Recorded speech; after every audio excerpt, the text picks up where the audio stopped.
We have lost nobody to coronavirus in the United States. Breaking news. The first death from coronavirus here in the United States. Don't infect me. You don't have a right to infect me. In every corner of the country, Americans have been rolling up their sleeves today. So everyone everywhere in the world who's getting this vaccine is a guinea pig. That I feel extreme confidence in the safety and the efficacy of this vaccine. Everyone getting it is helping the virus become deadly. I've taken the vaccines. I trust the vaccines. I'm married to a scientist. I believe in the science. No, I'm never going to take the vaccine. Why do I want somebody to push something onto me and stop? I'm perfectly healthy and fine. We're not going to die from it. And you know what? If we do, then it was our time to go because we believe in God. We are part of the solution. We are ending this epidemic now.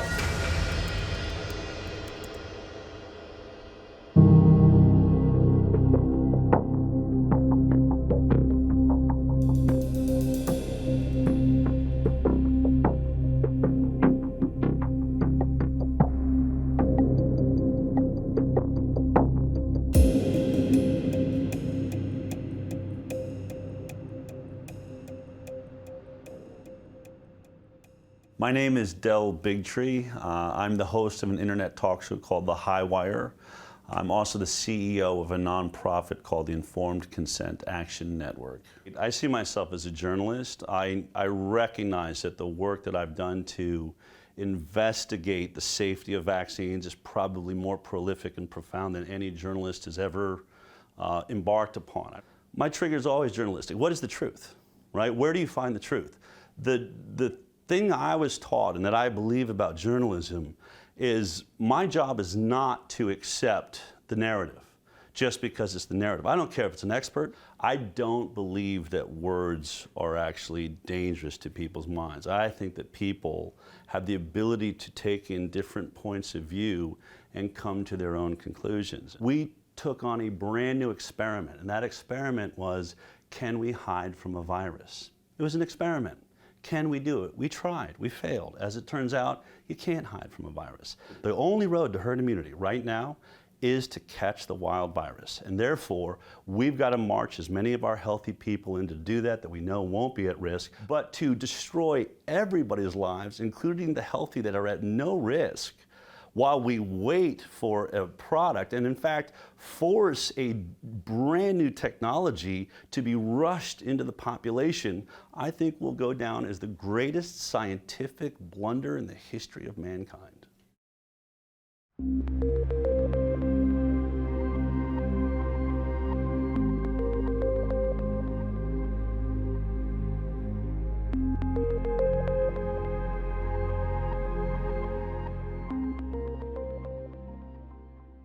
It's Dr. Seuss Podcast with me, your host, Dr. Stuart Fishbein, community-based practicing obstetrician and longtime advocate for birth choices. The main topic was going to be the coronavirus vaccine in women of reproductive age, but boy, did we go off topic. The podcast is a great format for getting unedited viewpoints out there. It's something that we can control from start to finish. It's going to upset some people. It's going to rock the apple cart, so to speak. The whole point of our First Amendment is to be able to speak things that people don't like to hear. And there's nothing in the First Amendment that says it has to be true. But if you wanted to spew hatred, you had the right to spew hatred. It's why a lot of doctors don't speak out against some of the things that are going on in my profession, because if you stick your head up, you could get it lopped off. And we look forward to keeping you entertained and educated. And until next time, this has again been Dr. Seuss Podcast number 204. Bye-bye.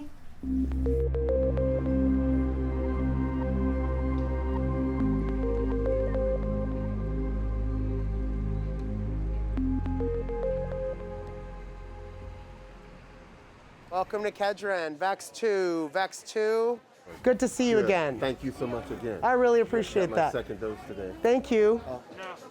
Okay, and then Karen, todo bien? We're all good? Kathy, we're all good? We are not, in medicine especially, afraid of vaccines. If that was the case, you would not have seen doctors and nurses and healthcare workers line up begging for a shot in those early days when Moderna and Pfizer became available. Very good. All Moderna? Thank you. 1.2 plus million became eligible for vaccines. Those are teachers, daycare workers, police officers, firemen, first responders, agriculture, food service. So things are happening very fast in a very short amount of time. So it wasn't a choice. We were dying from COVID. Laura, you have enough? Moderna? Very good. Vax 1, Daniel, you're all good. Come on through.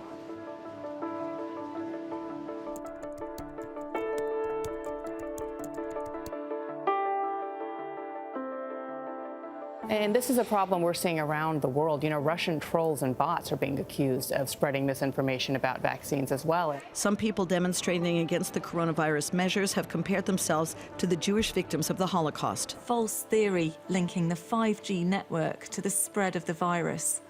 Is this 5G? And telecommunication workers were targeted. That's how the coronavirus is spreading. Wuhan, China, they put up 10,000 of these, and then people started getting sick.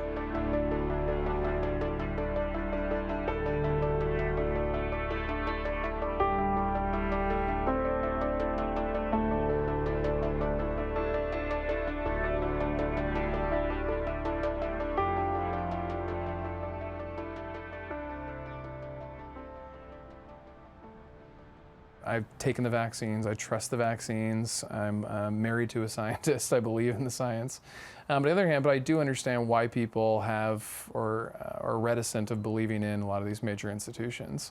Fake news plays a really influential role in U.S. society and in the world at large. Right? It's nothing new. The only thing really kind of new about fake news is the ways in which like social media and digital technologies amplify it. There's like thousands of people on the other side of the screen who've designed it in a way using a lot of like methods from like the gambling industry to keep you addicted to your screen. So they're playing to lower human emotions. They're trying to confirm things you already believe, and these things keep you on your screen and keep you giving data, right?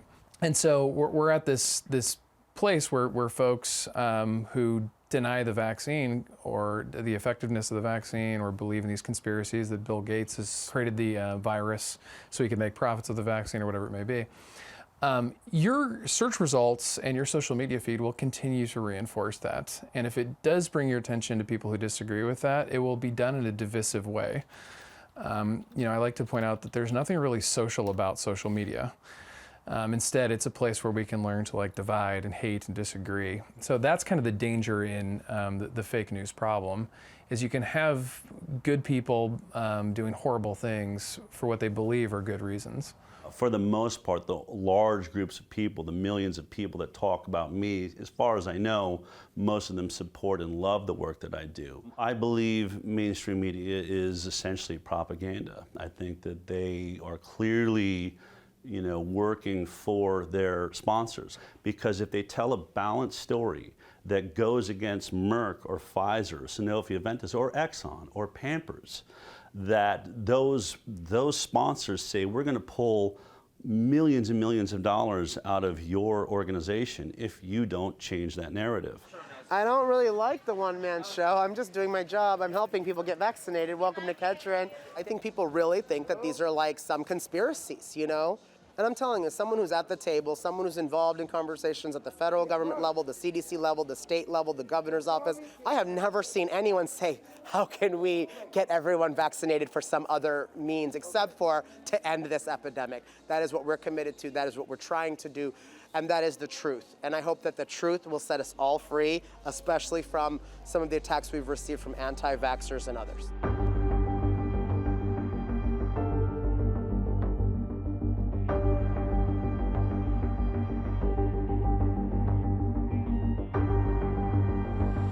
Breaking news into CNN. CDC Director Dr. Rochelle Walensky just signed off on the Johnson & Johnson coronavirus vaccine for emergency use. Top scientists came out and said this vaccine is going to massively kill old people. After you've had the vaccine, you could think you're doing fine. All of a sudden, you come in contact with coronavirus and you drop dead in the street because it made the coronavirus deadly. These anti-vaxxers believe they have this secret knowledge that the world's top scientists don't know. Like, we know it and they don't. I look forward to getting the second vaccine, and literally, this is about saving lives. It's literally about saving lives. I trust the scientists.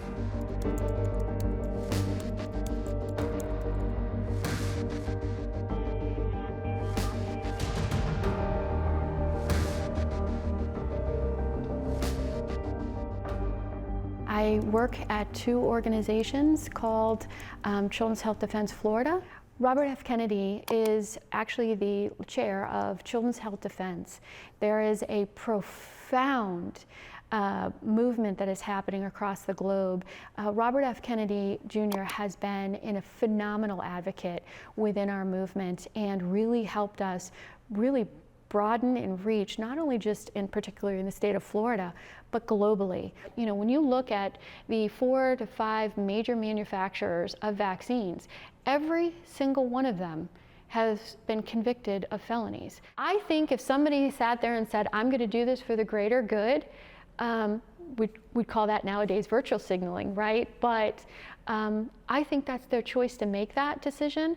I am not going to put myself in a position to set myself potentially on fire to make somebody else feel comfortable.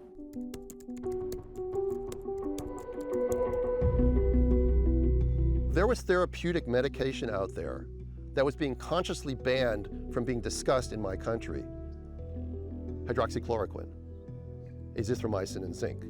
And there were papers and there were scientists and researchers and doctors who came out in favor of this, and those doctors got themselves fired and banned and censored because they were talking about something that has almost no side effect, but there's no profit margin in it whatsoever because it's basically a generic drug that's everywhere. Hydroxychloroquine is a good drug if you're at risk of malaria in an area where there's no parasite resistance to it. It's also used in some autoimmune disorders, so there are good things that drug does. The simple fact is that hydroxychloroquine has no effect on COVID-19, not on the SARS-CoV-2 virus and not on the disease it provokes. So it's a very simple story. It just doesn't work against COVID-19. I believe that hydroxychloroquine, in combination with azithromycin and zinc, that there are many, many studies, I think nearly 100, somewhere in the 65 to 100 range, by scientists and doctors all over the world that show that it is anywhere between 88 and 95% effective at, in some cases, reducing, high-risk patients from ending up in the hospital or reducing the symptoms of the disease and avoiding death. It's not only are most folks not scientists, they don't understand the scientific process. Studies do get published after being under peer review, but the assumption is that the data is accurate. If it turns out later that those things aren't true, then those papers are retracted. It means that essentially your study was retested and you were wrong, or you couldn't back up what you said with the evidence you claimed you had.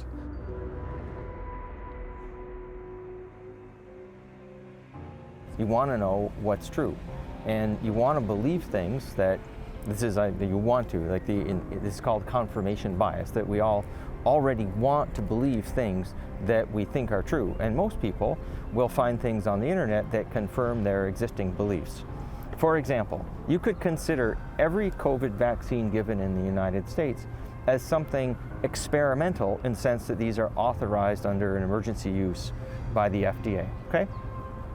So since December 14th up until March 14th, there have been about 109 million COVID vaccinations given in the United States. No one in that group, not a single person in that group, has died of COVID-19 since then. Why do so many people not want to believe scientific findings? And the fact is that a lot of this resistance comes from a society and a world that doesn't work for many people.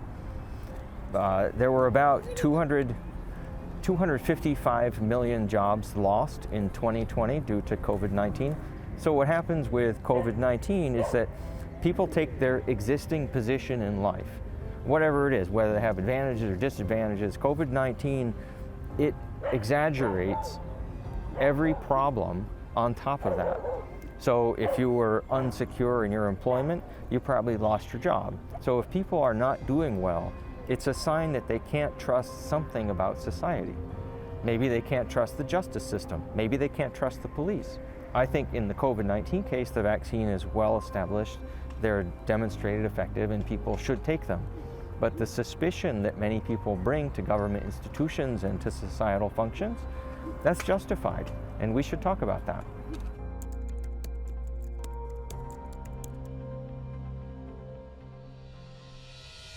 And the biggest outbreak of coronavirus among LA's homeless population just got even bigger. The biggest cluster of cases on Skid Row has nearly doubled in size in just 5 days. Last Wednesday, the Union Rescue Mission had 56 people who tested positive. Today, we learned the number is now up to 97 cases. At least 2 of those people have died.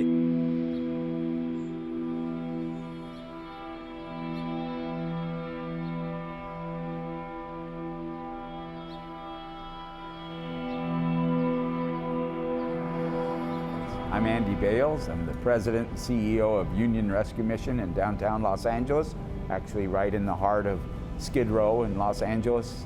The biggest challenge to getting to the most vulnerable is their fear. Many of the people on the streets, unfortunately, are people of color, and many of the people who are most at risk are people of color, and their fear to get the vaccine is the biggest holdup because of the misinformation. Because of historical mistreatment of people of color, especially. Overcoming systematic racism and collective trauma will be key components in the effort to vaccinate. Now there's a full-fledged PR campaign on to remedy the situation. President Obama and several other past presidents have pledged to publicly take the vaccine in an attempt to temper fears. That disinformation, anti-vax, it's criminal negligent homicide in the end.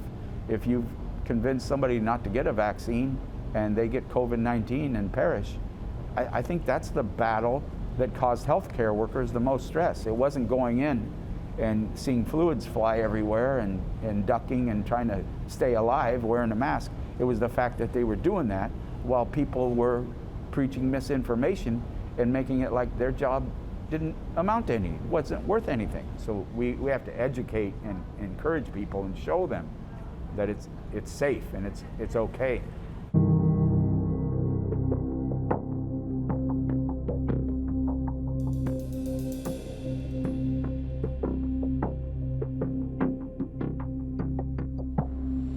Researchers and lawmakers say anti-vaccination groups and COVID deniers are merging with the pro-Trump armed groups whose followers attacked the U.S. Capitol in January. Now the Democrats are politicizing the coronavirus. You know that, right? Coronavirus. He's failed in the testing and the rest, and it's a hoax, and it's going to magically disappear. That's not based on science. We are faced with waves of disinformation on social media about the safety and efficacy of these shots. We have to decide how we want to handle speech that is legal but harmful. Do you acknowledge that there is disinformation being spread on your platform? Yes, there is, and we take steps to fight it. Vaccine hesitancy, in part fueled by dangerous misinformation, is higher among Republicans and Trump voters than other parts of the U.S. population.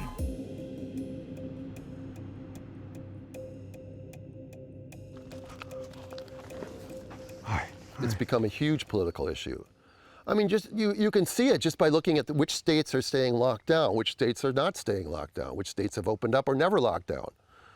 You know, we have red state, blue state in our country. The red states are the Republican states, and blue states are the Democratic states. When a governor of a red state opens up, people on the other side of the aisle will be very critical of that. Yeah, so you can see it's political. Well, I would say that right now I'm politically marooned. I have lost my confidence in any party. I've lost my confidence in the government because I have a very narrow perspective. I am only looking at the regulatory agencies, EPA, HHS, CDC, FDA, and I don't think that they have the best interest of the people. Science has been compromised. You know, when somebody says something like the science is settled, or 97% of scientists agree, they're lying. So really every person that's getting a vaccine right now is being experimented on. They're a guinea pig. Well, now you're asking me to get into the realm of one world order and conspiracy theories and things like that. But there's a lot of money in vaccines. A lot of money in vaccines. what we've seen as of today, we are seeing very strong 6 months immunological protection from the vaccines, and that's really exciting news. So when we talk about kind of where we're at, we're still learning every day, but we haven't seen any harmful side effects that would discourage us from using it. There are forces, dark forces at work in this world that would love our community not to get vaccinated. It is harmful that our community is dying from COVID, but they're dying because of misinformation. And so yes, we have to hold our social media platforms absolutely accountable. You've got to engage and educate, but you also got to vaccinate, and those pieces of the puzzle all need to go together, which is why our partnerships directly with Facebook and YouTube and Google and others are critical, that they give us those in-kind advertising dollars with the message that these are safe vaccines and they should roll up their sleeves and get their shot. The sooner we do that, the sooner we go back to work, back to school, back to loving our loved ones and doing all the wonderful things that we did before COVID. Well, misinformation on vaccines is dangerous, but unfortunately, it's very easy to find online. I don't think it's the government's role to say, you can't publish this content. There is a First Amendment right to say whatever you will. COVID deniers are busy spreading their message on social media. This is the COVID deception, guys. They want to deceive us. They want to control us. Facebook has pledged to reduce the ranking of pages that spread misinformation about vaccines. Where's the line between your free speech rights and public health overall? Well, listen, if I want to say that climbing to the top of a mountain causes cancer, that should be my right. It's lunacy to say that I shouldn't be able to say that. The dangers of allowing people to spread lies about vaccines actually endangers all of us. And it slows our ability to stop this disease, which has already killed over 500,000 Americans. I mean, you have to really go back to kind of the early part of the internet, the kind of masterminds who figured this stuff out. I mean, Alex Jones. Pfizer withdraws application from India after they ban their vaccine because of it killing people and kills people and doesn't even protect them from COVID-19. And you're all day trying to hurt us and shut us down. I think Jones really figured out the money aspect of it. Jones slapped a name and a logo on everything. You know, he said in his divorce papers that he is a performance actor. So he knows what he's doing is a performance. 95% of what we cover is looking at a news article and then, discussing it. Well, but if you just look at an article and discuss it, it's garbage in, garbage out, right? If you haven't ascertained the veracity of that article and it's all BS and then you spend 2 hours talking about it, then you've put out a bunch of misinformation. There is a larger societal component to this story, which is we dug ourselves into this hole, and we didn't have any sort of infrastructure to teach folks how to discern fact from fiction. Social media companies, their goal is to keep you on the screen. It doesn't have to be that way, but these companies have designed it that way. We want to get a like, we want to get a friend, we want to get someone to share our post, we want to get positive messaging, and so we always go back for the dopamine rush, and it opens up like questions of where does it end?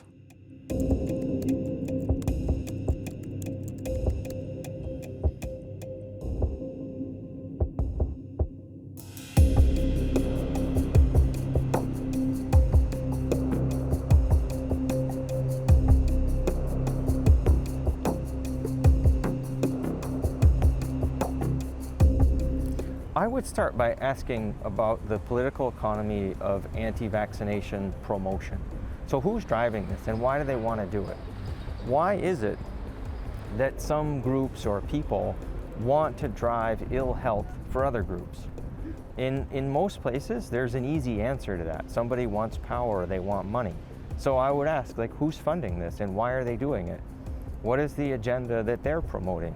Why is it that they would be associated with freedom or intellectual responsibility or freedom of inquiry or freedom of speech when what they're advocating is something that will harm people? But there is no single centralized information source that can always be relied upon to give the right answers for everyone. We don't have it, and not everyone will trust it, even if we did. COVID-19 it's a lens through which to view, essentially you can view all social problems. So people who have resources and trust the government, they've done relatively well. Many of the world's billionaires, the richest people, have gotten richer in COVID-19. It's been unequal like that. But the kind of me-first selfishness that we've seen increase over the last few years, that has worsened. Well, over the last few years, there have been many signs for many people that there are reasons not to trust some parts of the government. But this questioning of government authority or trust in society, that's increased dramatically in the last few years, and it's hard to get it back. I am proud of the science and the work that we have done to vaccinate. Anti-vaxxers have an agenda too, and they don't want us to be safe and protected, and that is not going to stand in the way of us and our message and our people getting vaccinated. This is a war against COVID, and we are winning. We are part of the solution. We are ending this epidemic now.